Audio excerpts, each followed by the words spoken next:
নমস্কার বন্ধুরা, welcome back to my channel baby mom Puja. আশা করি সবাই ভালো আছেন, আমরাও ভালো আছি। তো আজকে আমি আপনাদের সাথে যে ব্লগটা শেয়ার করব সেটি হচ্ছে বিপত্তারিণী পুজো দিতে গেছিলাম। তো সেখানকারই কিছু মুহূর্ত আমি আপনাদের সাথে শেয়ার করব বলে তুলে ধরেছি। তো দেখতেই পাচ্ছ আমরা রেডি হয়ে গেছি, যেহেতু পুজো দিতে যাচ্ছি তার জন্য একটা সাদা লাল শাড়ি পরে নিয়েছিলাম আর হালকা কিছু গয়না ছিল, তো সেগুলোই পরে নিয়েছিলাম। তো দেখো দেখতে দেখতে আমরা টোটো পেয়ে গেছি, যেহেতু আমাদের রাস্তার সাথেই বাড়ি, তার জন্য টোটো পেতে বেশি একটা অসুবিধা হয় না। টোটোতে এখন বসে পড়েছি আর আমার একটা ছোট কাকিমা বাজারে মানে সামনে একটা মুদিখানার দোকান আছে, সেখানে মোমবাতি আর ধূপকাঠি নেবে বলে তাই টোটোটা একটুখানি দাঁড়িয়েছিল। তো দেখো টোটোতে আমি, বোন আর আমার আর একটা পিসি, আমার মা, আমার মেয়ে, ওরা সবাই, আমার মার মেয়ে, ওরা সামনে বসেছে। আর এই যে একটা ঠাকুমা জিজ্ঞাসা করছিল আমরা সকাল সকাল কোথায় বেরিয়ে যাচ্ছি, তো আমরা বলছিলাম যে পুজো দিতে যাবো বলে। তো সেখানেই একটুখানি হালকা গল্প করে তো দেখো এরপর আমাদের টোটোটা ছেড়েও দিয়েছে আর আমরা এখন চলেও যাচ্ছি। বেশি আমাদের বাড়ি থেকে মন্দিরটা বেশি দূর না, তাড়াতাড়ি পৌঁছে যাব। তো তোমরা দেখতে থাকো।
কিনে দেবো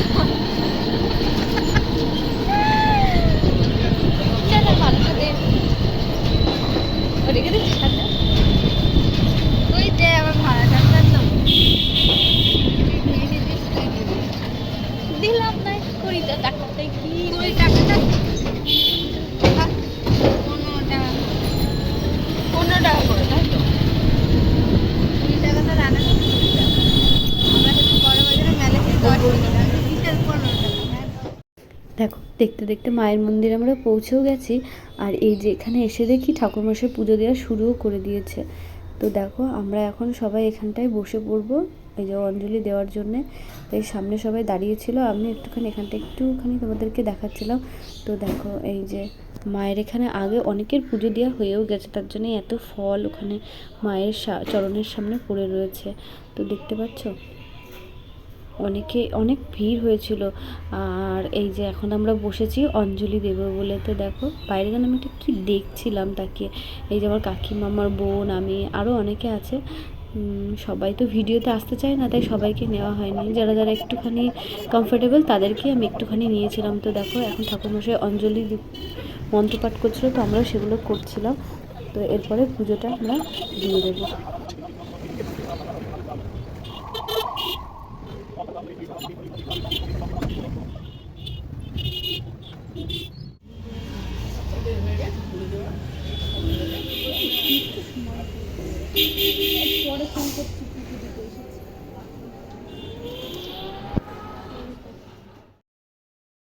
দেখো এরপরে আমার পুজো দেওয়া হয়ে গেছিলো, আর এরপরে আমি তোমাদেরকে মন্দিরটা ঘুরে দেখাচ্ছিলাম।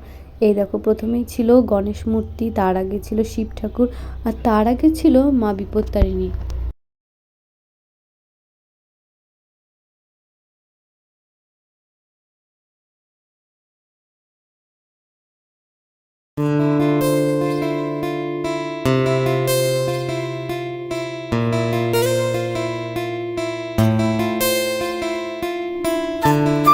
এই মন্দিরের আসল নিদর্শন এবার তোমাদেরকে আমি দেখাবো, সেটা হচ্ছে রাধা গোবিন্দের বিগ্রহ। যেহেতু এটা রাধা বল্লভ মন্দির, তাই এখানে প্রধান বিগ্রহ হচ্ছে রাধা গোবিন্দ। আরও সব নানা রকমের ঠাকুর এখানে রয়েছে।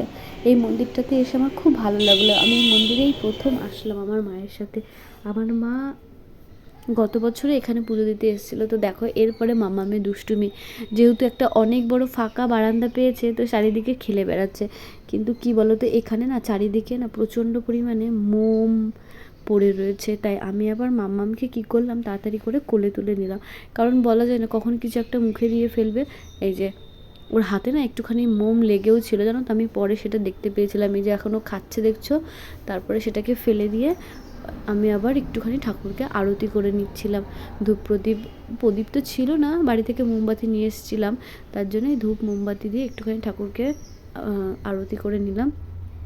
এরপরে চলে আসলাম শিবের মাথায় একটুখানি জল দেবো বলে। এখানে না তো এই মাটির ঘরটা রাখা ছিল, সকলেই জল দেবে তার জন্যে এই যে একটু ভোলে বাবাকেও আরতি করে নিচ্ছিলাম। আর তারপরে দেখতে থাকো।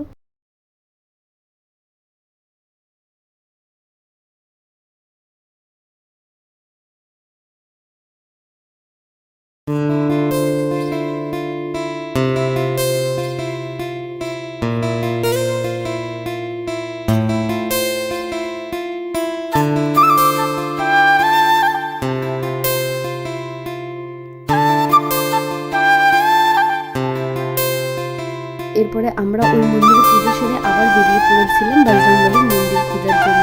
যেহেতু আমার পিসি আছে বজরংবলী পুজো দেবে বলে বাড়ি থেকে বেরিয়েছিল, কিন্তু ওখানে এসে আমরা বজরংবলীর মূর্তি দেখতে পাইনি বলে তার জন্য আমরা আবার একটু সামনের দিকে হেঁটে যাচ্ছিলাম। দেখো এখানে আকাশটা কত সুন্দর। আর তোমরা সামনে যে পার্কটা দেখতে পেলে, আশা করি যারা রানাঘাটের আশেপাশে থাকো তারা সকলেই চেনো বা অনেকেই এসছো একবার দুবার হলো।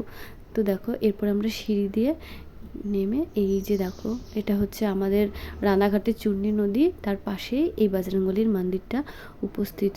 তো খুব সুন্দর লাগছিল জানো তো এই জায়গাটায় এসে। তাই পিসিকে বলছিলাম যে বজরংবলী আমাদেরকে এত সুন্দর একটা জায়গা দেখাবে বলেই তার জন্য এত দূর আমাদেরকে টেনে নিয়ে আসলো। সত্যি মন্দিরটায় এসে না মন প্রাণ জুড়িয়ে যাচ্ছিল। যেমনি প্রকৃতির হাওয়া, তেমনি মন্দিরটার মানুষের ব্যবহার। মন্দিরে যারা ছিল তারা ভীষণই ভালো। আমাদেরকে বলছিল তোমরা প্রত্যেক শনি মঙ্গলবার করে আসবে, আমরা 9টা থেকে বেলা 1টা পর্যন্ত দুপুরে খোলা থাকে, আবার সন্ধ্যে 5টা থেকে রাত্রি 8টা অবধি।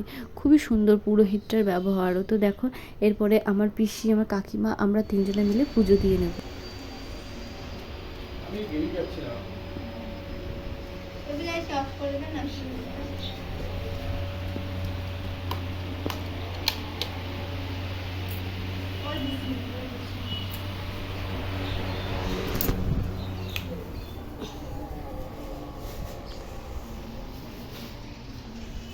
বাবার কাছে বাবার কাছে আমি বেরাচ্ছিলাম তার মধ্যেই বলবো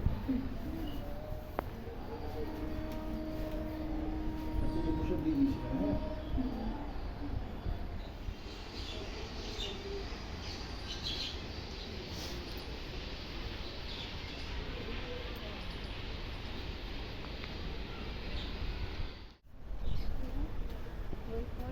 হ্যাঁ হনুমান চালিসা পাঠ করলে আমি বাংলায় লেখা হবে, আমি তোকে পড়ে দেব, একবার পড়ে দেবো।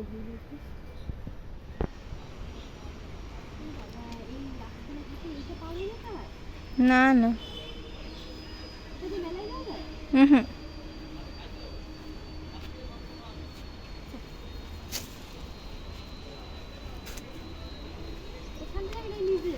এখান দিয়ে তো বাগাদি হবে। এই যে পুজো দেওয়া হয়ে গেছে, এখন আমরা রাস্তার ধারে একটুখানি আখের রস খেয়ে নিয়েছিলাম, কারণ সারাদিন যেহেতু কিছু খাওয়া হয়নি, গলাটা প্রচণ্ড শুকিয়ে যাচ্ছিলো, তার জন্য একটু আখের রস খেয়ে নিলাম। কিন্তু দেখো গ্লাসে যা একটুখানি দিল তাতে গলা পর্যন্ত ভিজছিল না। এই গ্লাসটা তো একটু ভরেও তো দিতে পারতো বলো, 10 টাকা নিয়েছে এটার জন্যে। তো আজকে আমার ব্লগটা তোমাদের কেমন লাগলো প্লিজ কমেন্ট করে জানিও, যদি কিছু ভালো লেগে থাকে। আজকে আসি।